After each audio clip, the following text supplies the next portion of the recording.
Sejam bem-vindos à casa de Deus, porque Deus está no seu santo templo. Que Deus nos abençoe a todos. Amém. Então, como nós já combinamos, vamos reler Colossenses 2, de 8 a 23.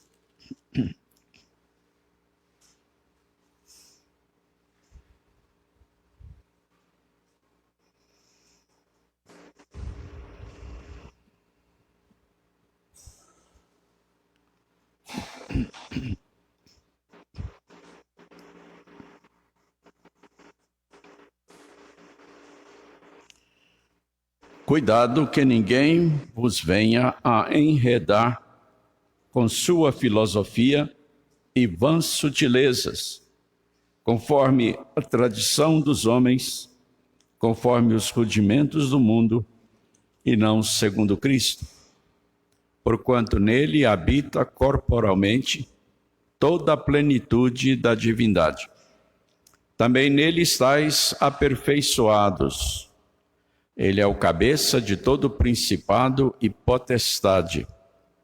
Nele também fostes circuncidados, não por intermédio de mãos, mas no despojamento do corpo da carne, que é a circuncisão de Cristo, tendo sido sepultados juntamente com ele no batismo, no qual igualmente fostes ressuscitados, mediante a fé no poder de Deus, que o ressuscitou dentre os mortos.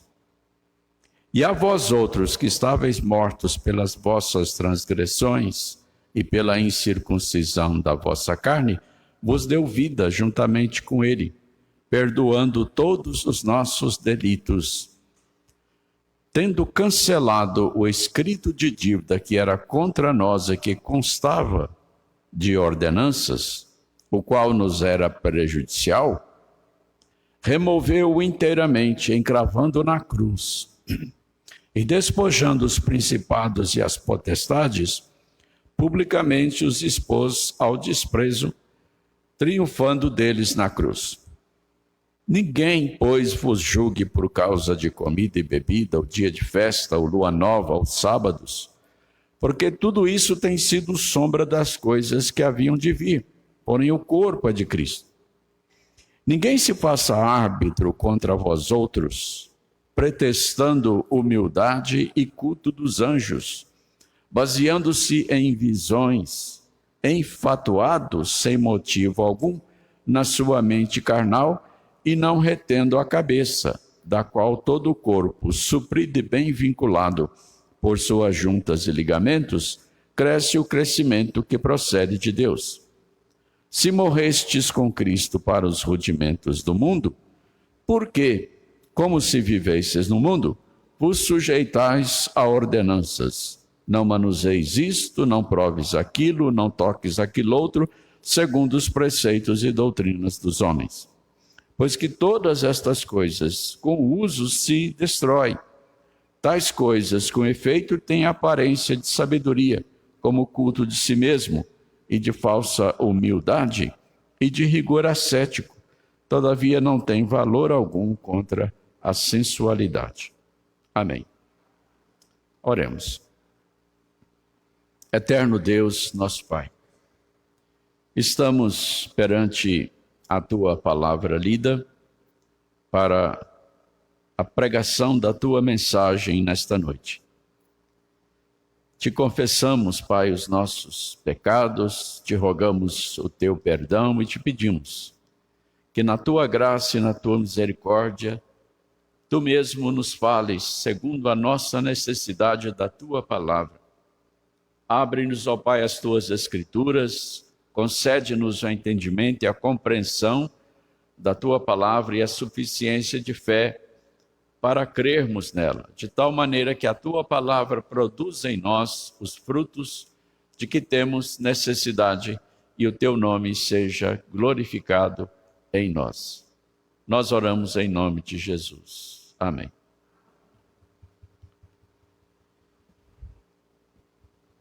Hoje pela manhã, nós expusemos aqui a parte que diz que Jesus Cristo é o cabeça de todo principado e potestade. Isto porque os crentes da igreja de Colossos estavam sendo persuadidos a cultuar os anjos, a depender dos anjos para atingir a salvação e o conhecimento de Deus. O apóstolo Paulo está dizendo que todos esses anjos, sejam os do céu ou do inferno, eles estão debaixo do senhorio de Cristo, estão debaixo do poder de Cristo. É Cristo quem os controla, é Cristo quem os governa. Eles não podem fazer nada que Cristo não permita, eles não podem ultrapassar os limites da autoridade de Jesus Cristo. E agora, prosseguindo, o apóstolo Paulo, ele fala a respeito daquilo que Cristo fez por nós. Porque os mestres heréticos, os falsos mestres, estavam dizendo para a igreja que eles precisavam fazer uma série de coisas para poder suplementar a obra de Cristo a fim de que fossem salvos. Eu creio que isso não é novidade para muitos de nós, porque as igrejas dos nossos dias também estão tentando nos convencer de que a obra de Cristo não é suficiente para a nossa salvação.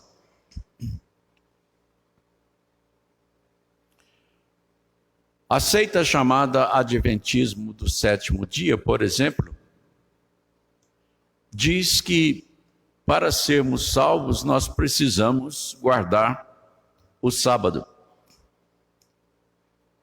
E eles procuram guardar o dia de sábado religiosamente, de maneira bem rígida,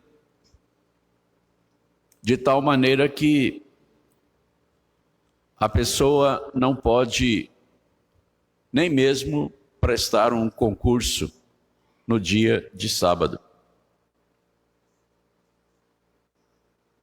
Os concursos, pelo menos aqueles de que eu participei,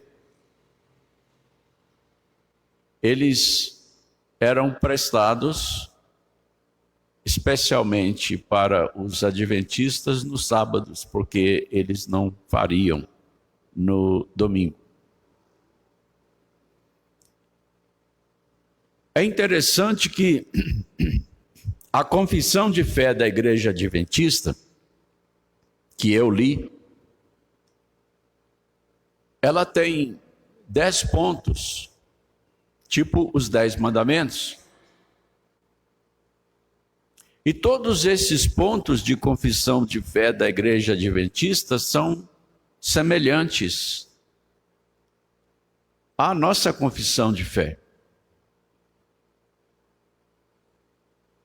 Mas, no 10º ponto, diz que se a pessoa não guardar o sábado, ela não será salva. A Igreja Adventista, portanto, ela considera todas as outras religiões, todas as outras denominações, fora da graça de Deus. Porque nós não guardamos o sábado. Os adventistas dizem que a guarda do domingo, como nós fazemos, é marca do anticristo. E que, portanto, nós somos seguidores do anticristo. E que nós não estamos salvos. só estão salvos aqueles que pertencem à Igreja Adventista do Sétimo Dia.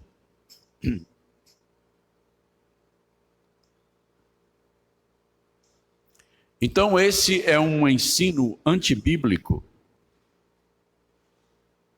que caracteriza uma seita. É a sua forma de crer que a torna única.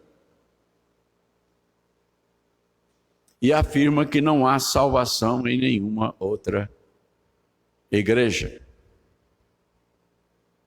No tempo do apóstolo Paulo, os falsos mestres estavam dizendo para os crentes de Colossos que se eles não praticassem aquelas coisas que eles estavam aconselhando, eles não seriam salvos. Porque a obra de Cristo, segundo eles, não era suficiente para salvação. Então agora o apóstolo Paulo vai passar a mostrar o erro desses falsos mestres. O apóstolo Paulo vai passar a falar a respeito da eficácia da obra de Cristo. O que Cristo fez e o resultado da obra de Cristo.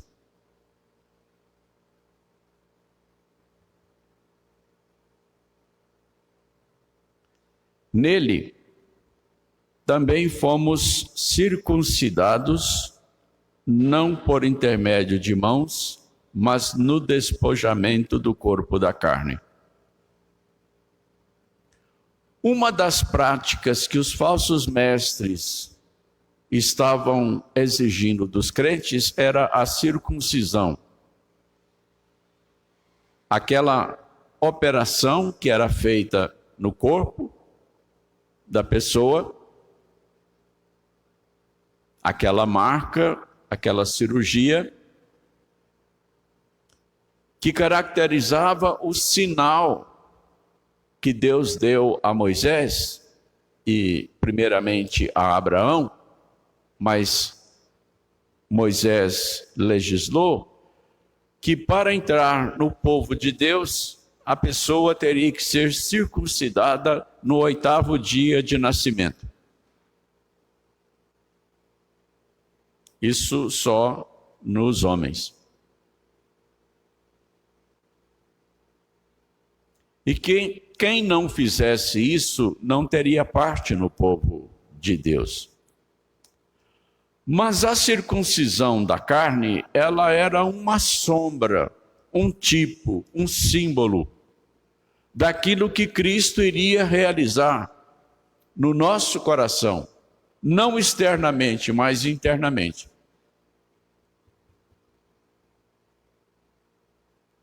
E que quando a realidade simbolizada pela sombra chegasse, aquele rito, aquela prática seria então abolida, porque ela só duraria até a chegada de Cristo.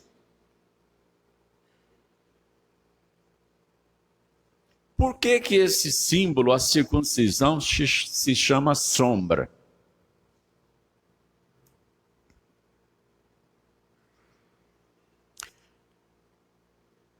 Vocês já pararam para olhar uma pessoa que está vindo na sua direção, em que o sol está por trás daquela pessoa? A sombra daquela pessoa que está vindo chega em você antes da pessoa. Mas quando a sombra da pessoa chega em você, você não faz nada, ainda não é a pessoa. Você não vai cumprimentar a sombra, você não vai abraçar a sombra. Você vai esperar a pessoa que está produzindo a sombra chegar. Assim era a circuncisão. A circuncisão era apenas um sinal de que alguma coisa estava para acontecer, de que Deus iria realizar algo em favor do ser humano através de um ato redentor, de um ato salvador, que seria realizado por Cristo. A circuncisão era um tipo de Cristo, era uma sombra. Quando Jesus Cristo veio, ele trouxe, então, a circuncisão do coração. Ele realizou a obra que era tipificada pela circuncisão na carne. Quando ele morreu por nós, quando ele derramou o seu sangue por nós,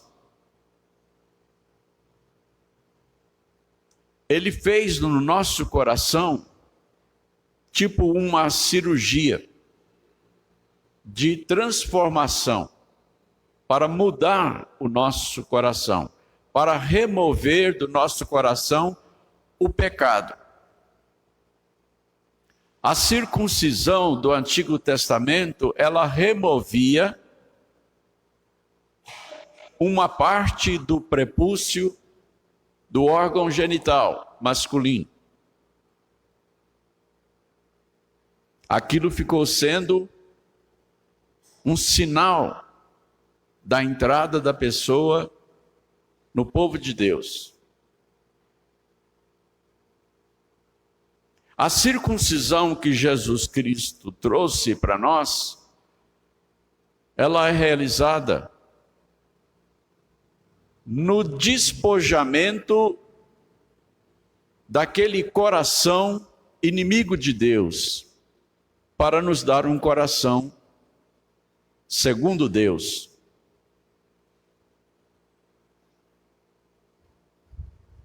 É o que está dizendo aqui. Nele também fostes circuncidados, não por intermédio de mãos, que faziam a circuncisão no Antigo Testamento, mas no despojamento do corpo da carne, que é a circuncisão de Cristo. A palavra despojamento se refere a uma troca de vestuário. Quando a gente vai trocar de roupa, a gente se despoja de uma roupa para vestir outra. Esse despojamento é a retirada de nós do coração pecador, do coração inimigo de Deus, do ser humano que está morto nos seus delitos e pecados. E a troca por uma nova criatura, por um novo ser convertido, regenerado, restaurado por Deus.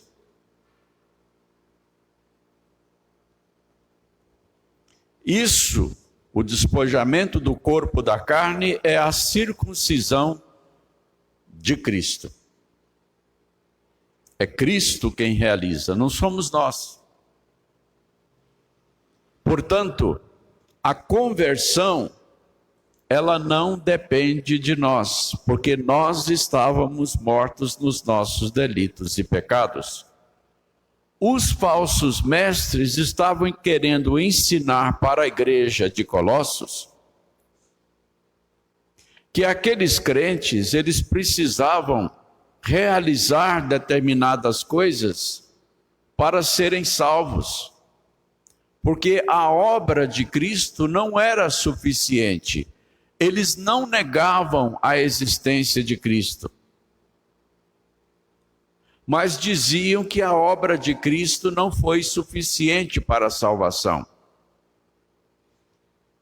Então eles precisavam da intercessão dos anjos. Eles precisavam praticar a circuncisão. Eles tinham que aceitar isso, porque esse conhecimento eles tinham obtido de Deus por revelação, através de visões. E os crentes, eles deveriam praticar determinados atos religiosos para se aproximarem de Deus. Eles tinham que subir até certa altura para se encontrar com Deus, para serem salvos. O caminho da salvação tinha que ser feito em parte pelas pessoas e em parte por Deus.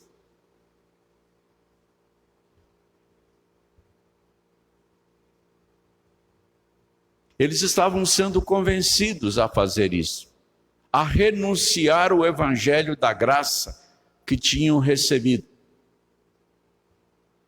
Eles estavam sendo enredados para se afastarem da graça de Cristo e tentarem se salvar por eles mesmos. Eles seriam ajudados pelos anjos. Eles seriam ajudados pelos jejuns, pelas vigílias. Eles não podiam manusear certas coisas, tocar em certas coisas, fazer certas coisas. Eles não podiam comer determinadas comidas. Eles tinham que ter uma vida bem rigorosa nos seus usos e costumes. É exatamente o que é ensinado hoje em muitas igrejas.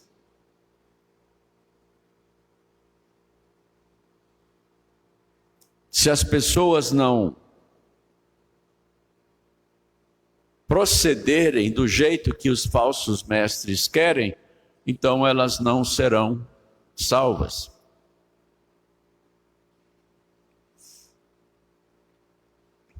E depois de salvas, se elas não continuarem naquelas práticas, elas perdem a salvação.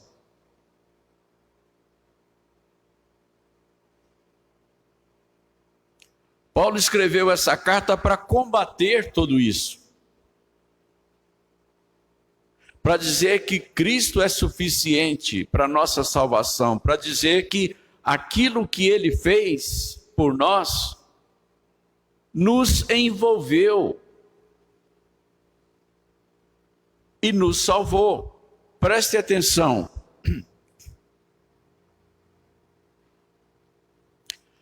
Tendo sido sepultados juntamente com ele no batismo, no qual igualmente fostes ressuscitados mediante a fé no poder de Deus que o ressuscitou dentre os mortos. O batismo, nós sabemos, ele é um símbolo da nossa fé em Jesus Cristo.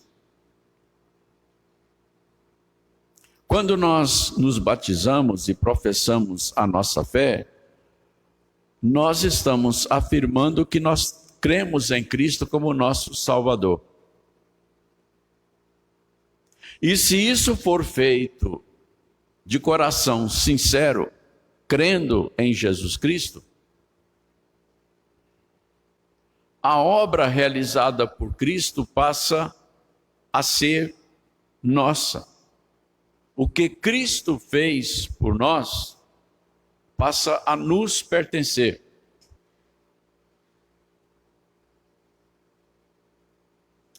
E Paulo está dizendo aqui, inspirado pelo Espírito Santo, que nós, quando cremos em Cristo, nós somos crucificados com Ele, nós somos mortos com Ele e nós somos ressuscitados com Ele. Na língua original, o grego, em que o Novo Testamento foi escrito, esses atos de Cristo, do qual nós participamos, eles são precedidos por uma partícula, có, coparticipantes, significando que nós fomos crucificados juntamente com Cristo, morremos juntamente com Cristo e ressuscitamos juntamente com Cristo.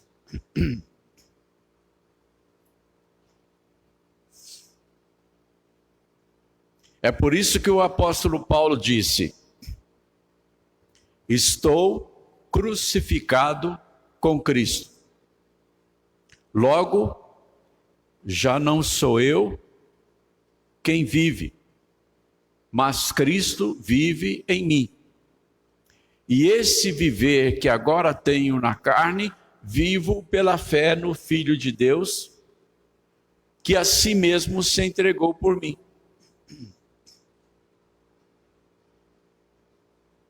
Nós que cremos em Cristo estamos crucificados com Cristo.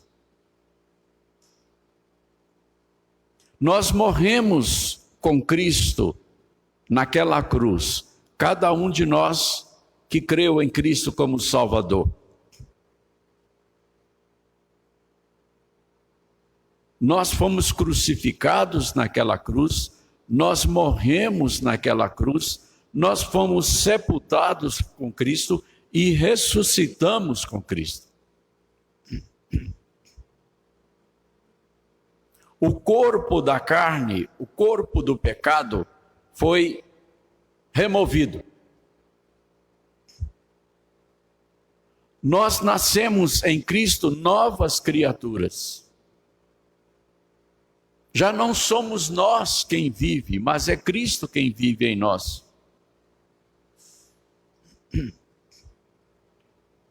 Nós nos tornamos em Cristo cidadãos dos céus, filhos de Deus. E esta é uma experiência que ela não se repete. Ela é realizada em nós por Cristo de uma vez por todas.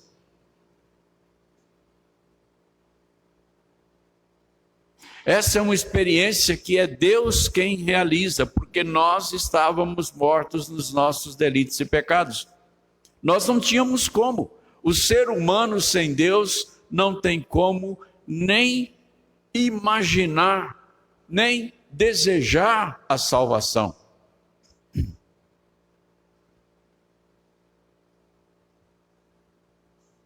Eu já contei aqui certa vez, e eu gostaria de repetir essa experiência.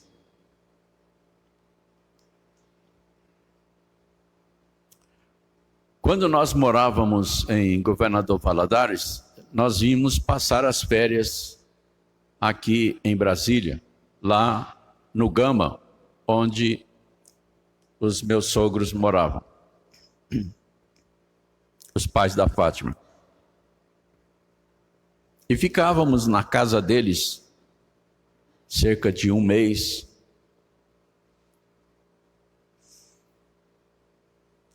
E no decorrer do tempo, a minha sogra, ela começou a se interessar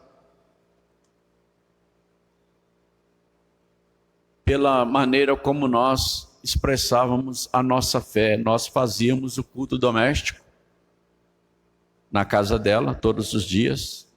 Fátima, eu e Sabrina.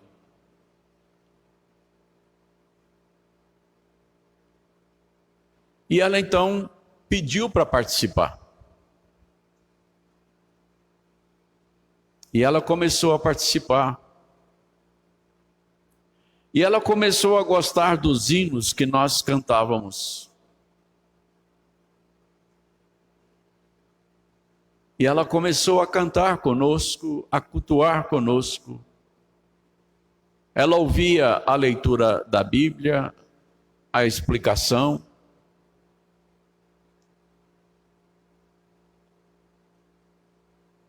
E isso ficou tão...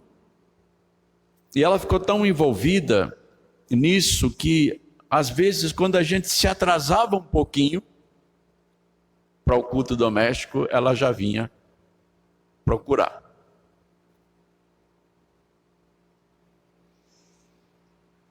Um dia, no meio da madrugada,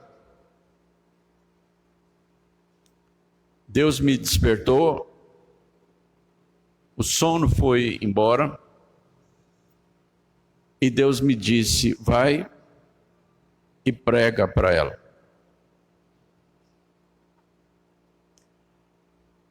Então eu me vesti, peguei a Bíblia. Ela passava as noites acordada,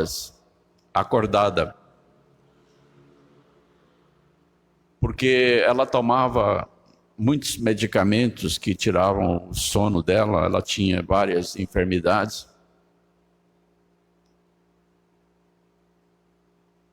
Então eu levantei por volta entre 3 e 4 horas da madrugada e peguei a Bíblia e fui lá para a sala onde ela ficava assistindo televisão.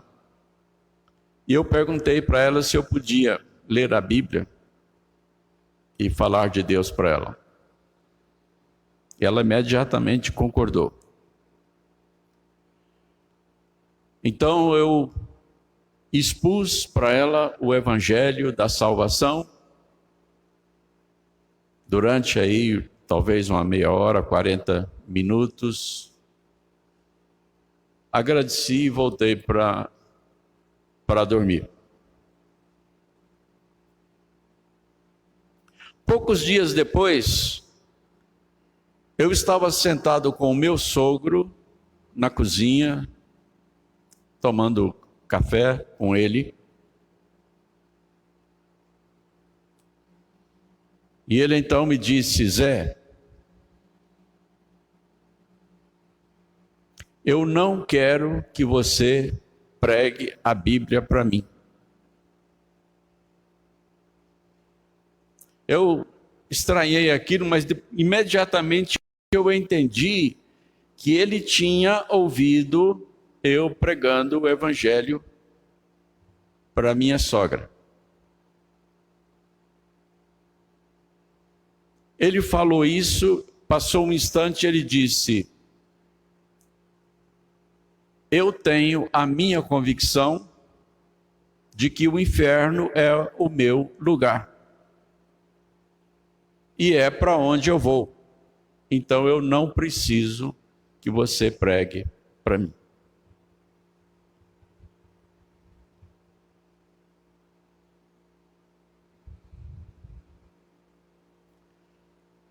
Irmãos, o estado da pessoa sem Deus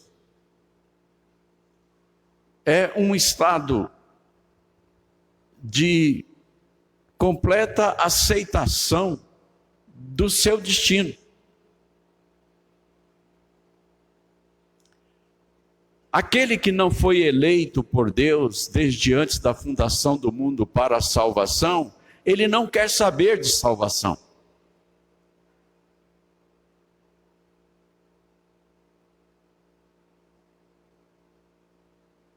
Ele não quer saber de céu.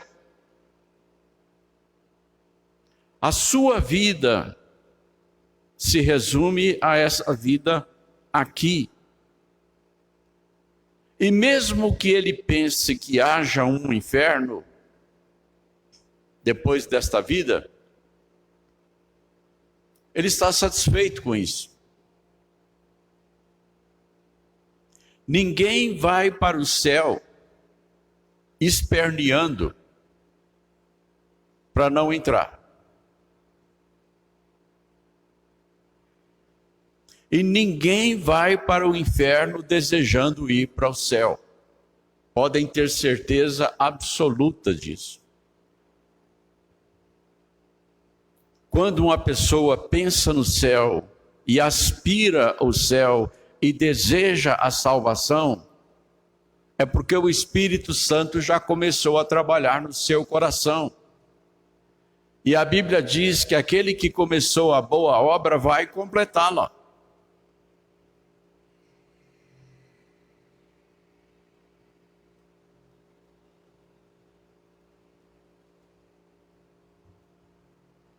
Então Paulo está dizendo que aqueles que creem em Jesus Cristo têm uma identificação com Cristo que é feita de forma completa e de uma vez para sempre, de uma vez por todas.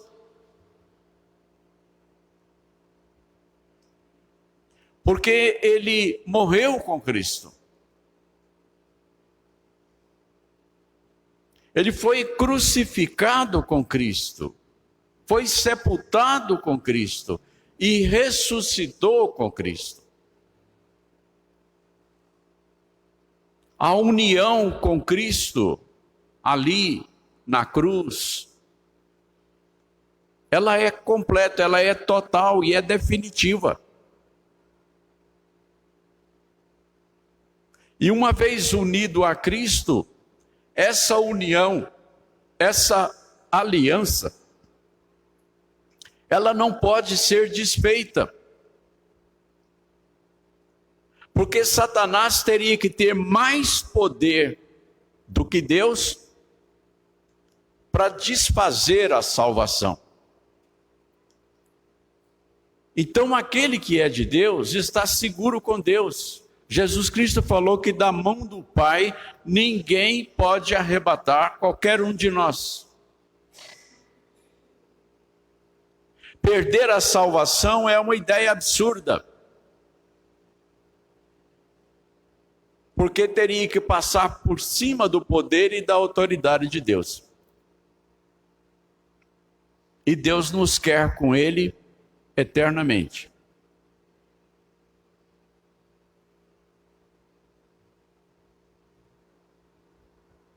É isso que significa ser crucificado com Cristo, morto com Cristo e ressuscitado com Cristo.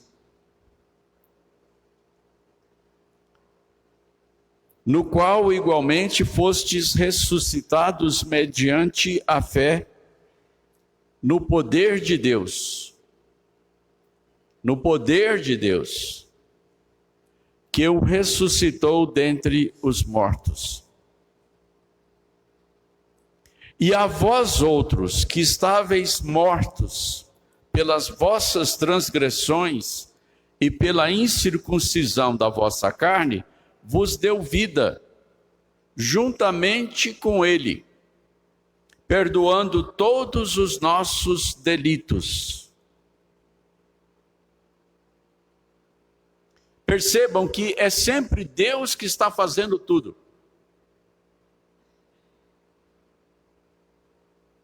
Nós não temos a mínima participação na obra da salvação. Agora, uma vez que nós nos convertemos, uma vez que nós fomos salvos, então nós temos a responsabilidade de viver uma vida de obediência a Deus. Nós passamos a cooperar com Deus no crescimento da nossa fé e no processo de nós nos tornarmos cada vez mais parecidos com Deus, que é o processo da santificação.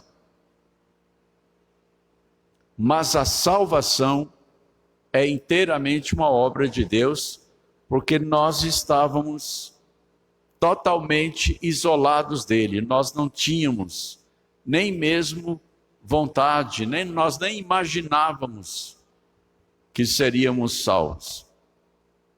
Éramos inimigos de Deus quando nós fomos encontrados por Cristo. Algumas pessoas se convertem em momentos e circunstâncias completamente inusitadas.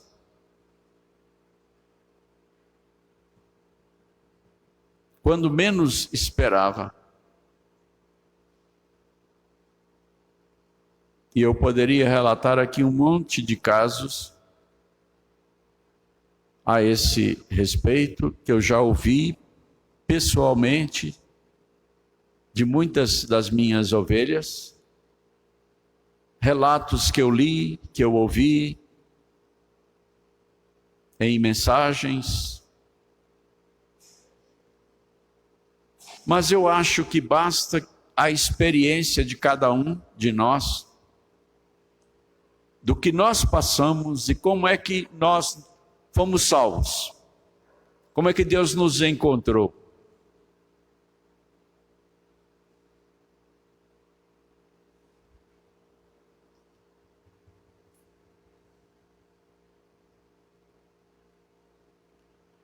Tendo cancelado o escrito de dívida que era contra nós e que constava de ordenanças, o qual nos era prejudicial, removeu-o inteiramente, encravando-o na cruz.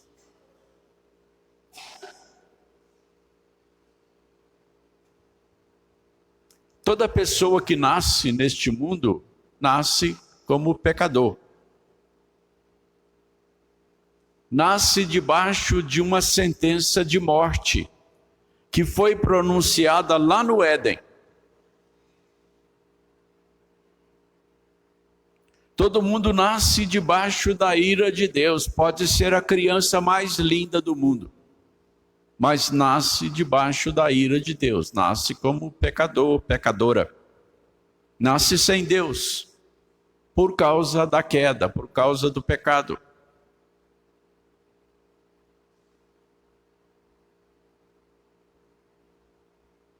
Mas chega um momento em que a pessoa tem o seu encontro com Deus, se ela estava eleita para salvação.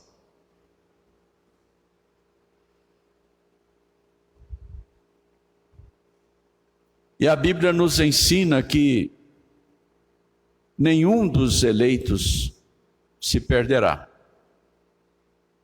Jesus Cristo falou isso na oração que ele fez ao Pai, quando ele estava se despedindo dos seus discípulos. Ele disse: nenhum se perdeu, exceto o filho da perdição, que era Judas.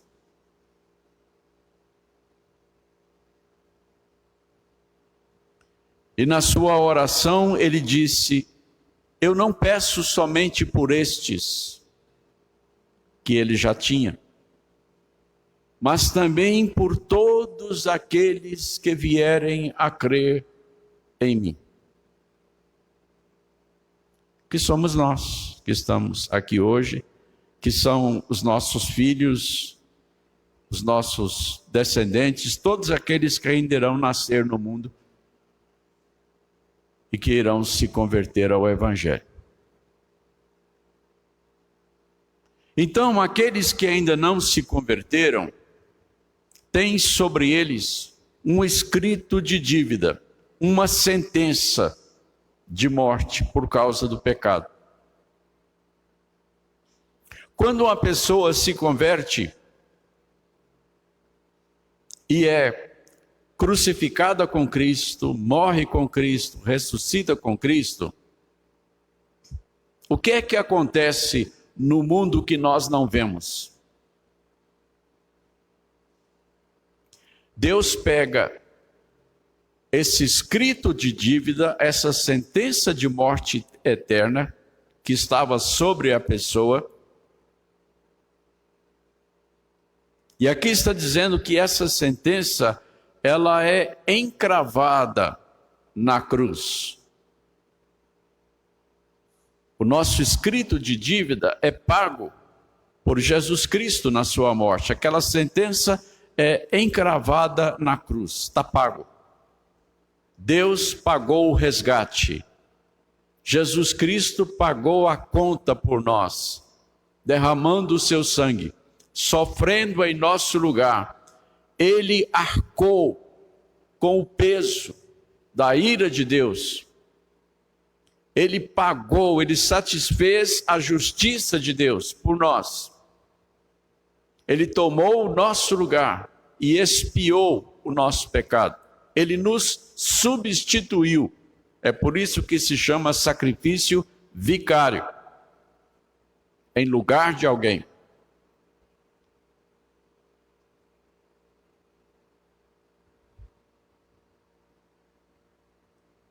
A dívida foi paga. Agora, a justiça que Jesus Cristo conquistou, ela é passada para nós, ela passa a nos pertencer. Deus nos vê como justos, não como pecadores. E isso é para sempre, isso é eterno, isso é vida eterna, é salvação eterna.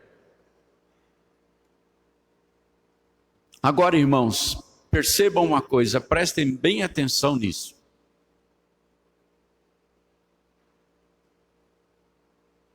Quando uma igreja crê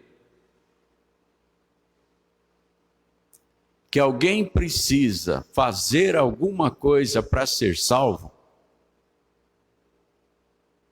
quando a igreja crê que uma pessoa depois de salva pode perder a salvação, essa igreja, ou esse falso mestre que está ensinando isso, ela está desprezando a obra de Cristo. Está desprezando o que Cristo fez. Está desprezando a crucificação, a morte e a ressurreição de Cristo. Está desprezando a graça de Deus em Cristo. Está desprezando o amor de Deus em Cristo.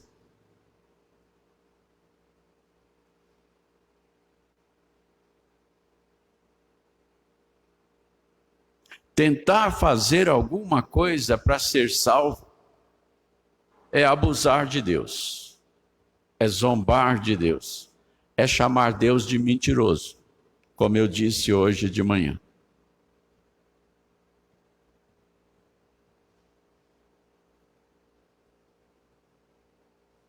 O único meio de salvação é através de Cristo. Diz a Bíblia, porquanto há um só Deus e um só mediador entre Deus e os homens, Jesus Cristo, o homem. E em nenhum outro há salvação, porque nenhum outro nome há dado entre os homens pelo qual importa que nós sejamos salvos. Esta é a mensagem do Evangelho. Qualquer outra coisa é heresia, é falso evangelho, é ensino de demônios, é espírito enganador.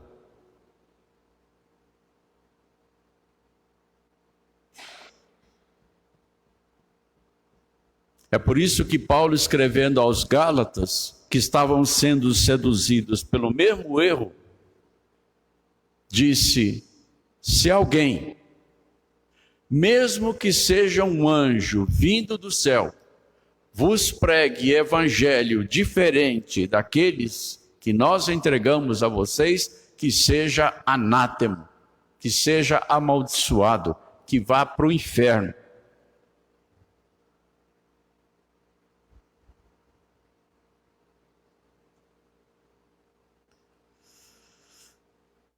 Eu desejo terminar por hoje convidando vocês para nós lermos uma passagem lá na carta aos Romanos, no capítulo 6.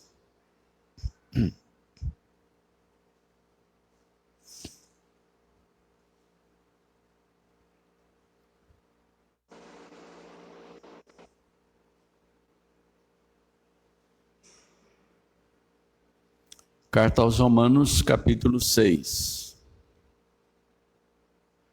Eu vou ler até o versículo 14. E depois encerraremos.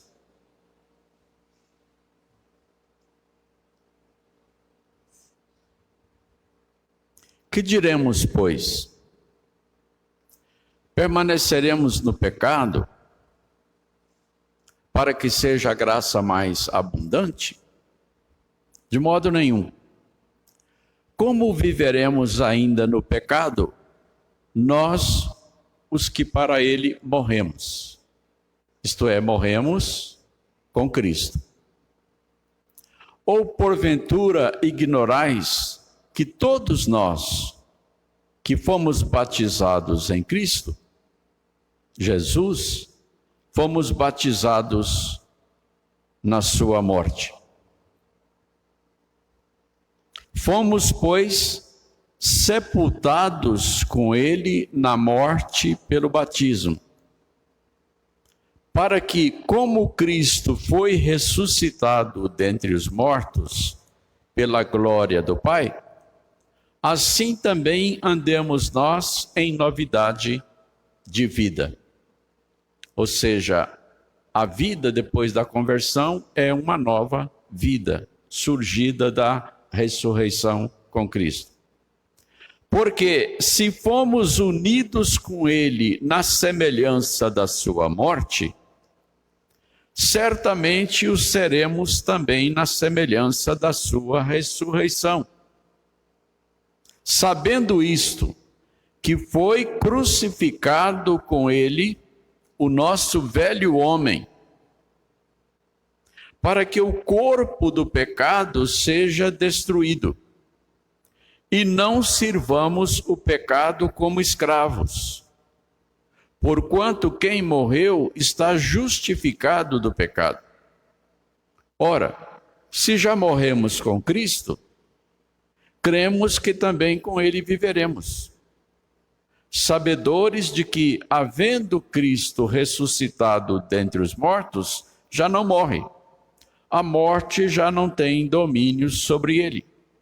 Pois quanto a ter morrido, de uma vez para sempre morreu para o pecado, mas quanto a viver, vive para Deus. Assim também vós, considerai-vos mortos para o pecado, mas vivos para Deus em Cristo Jesus. Não reine, portanto, o pecado em vosso corpo mortal, de maneira que obedeçais às suas paixões. Nem ofereçais cada um os membros do seu corpo ao pecado como instrumentos de iniquidade, mas oferecei-vos a Deus como ressurretos dentre os mortos, e os vossos membros a Deus como instrumentos de justiça. Porque o pecado não terá domínio sobre vós, pois não estáis debaixo da lei, e sim da graça. Esta é a palavra de Deus e o Evangelho do Senhor Jesus Cristo, que cremos e pelo qual fomos salvos. Que Deus nos abençoe, faça frutificar no nosso coração a sua palavra para a nossa santificação, para a nossa alegria, para o fortalecimento da nossa fé, até que o Senhor Jesus Cristo volte, porque a nossa união com Ele está absolutamente garantida pelo poder de Deus. Amém. Nós vamos louvar a Deus com o cântico Vaso Novo, depois receberemos a impetração da bênção e cantaremos o Amém tríplice.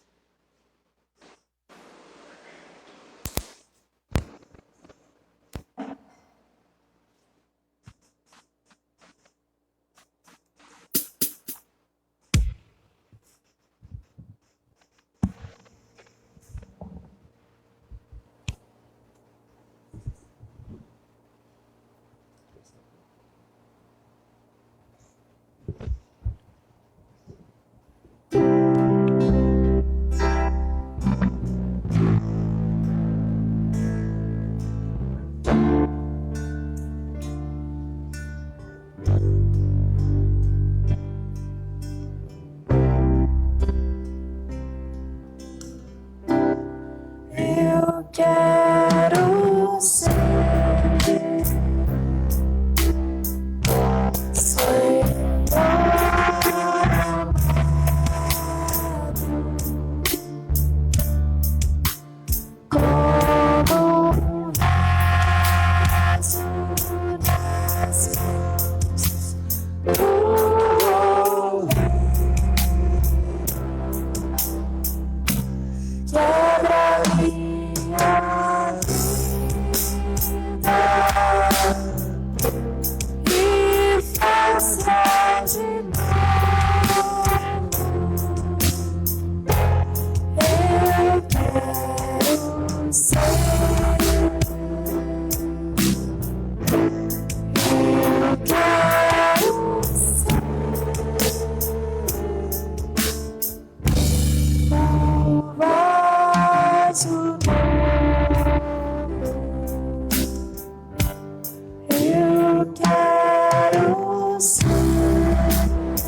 Deus.